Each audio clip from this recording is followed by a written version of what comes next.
How do you teach something that's super intuitive, something that comes so naturally to you as a teacher, something like problem solving, where it's so easy for you to take the individual pieces of a problem and see how to put them together to get a bigger picture and a final solution?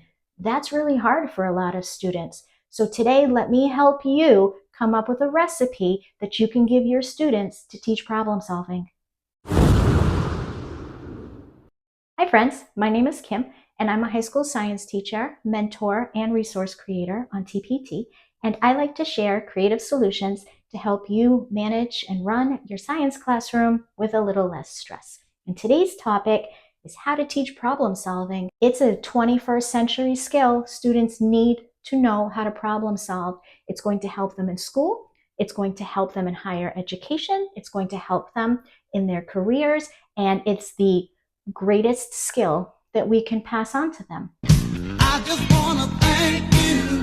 But it's also one of the toughest skills to teach. It comes so naturally to us as teachers, and that's why we teach. The hard part is taking that mental process of problem solving and breaking it down into the discrete steps that our brains automatically do without us even realizing it. Because that process is not automatic for all of our students. And trying to dissect that mental process of problem solving is what teachers do. So here's my recipe that you can use and hopefully get some benefit from in your classroom to help with problem solving. I use a 7-step recipe method, and I do have a student checklist. I'm going to put that in the description below, and you can download it for free and use it. And it's a step-by-step checklist that takes students through each of the different mental processes that they have to accomplish in order to reach the final solution of a problem. So number 1 is to read the problem and then try to visualize it. So they might have to draw a little doodle or picture to understand what's going on in the problem. Number 2 is to color code the information in the problem. So highlighting the given information with one color, highlighting the information that's being asked of them, or the unknown information, in another color, so they can differentiate the information they have from the information they're trying to get. The third step of this recipe is to then take the information that they've highlighted, the data that they've highlighted from the problem, and label it with what it represents. Label the variable. So if they have a value that's labeled in grams, they can label that value as mass. So they're going to know what to do with it later on. The next step is to look at the information that they've gathered so far and decide if it's going to take one formula or operation or multiple formulas or operations to get the question solved.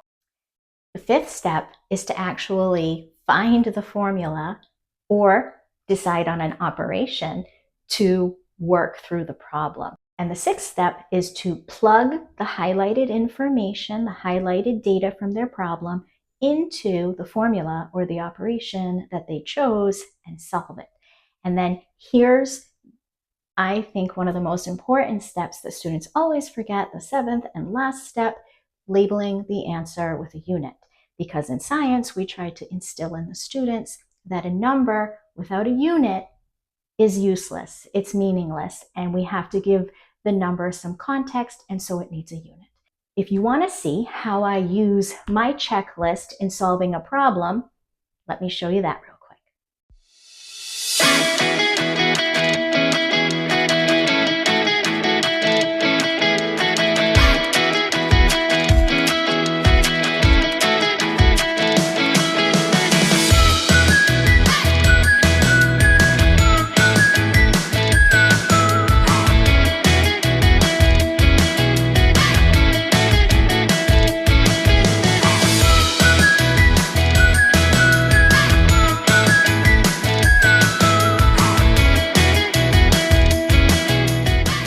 So again, if you're interested in downloading my problem-solving checklist for free, I'm going to link it in the description box below. I hope that today's video gave you some inspiration that you can use in your own classroom that'll help you with your own students. And because you haven't heard this enough, thank you for being a teacher, and thank you for being the force that inspires the future. Let's chat soon. Bye.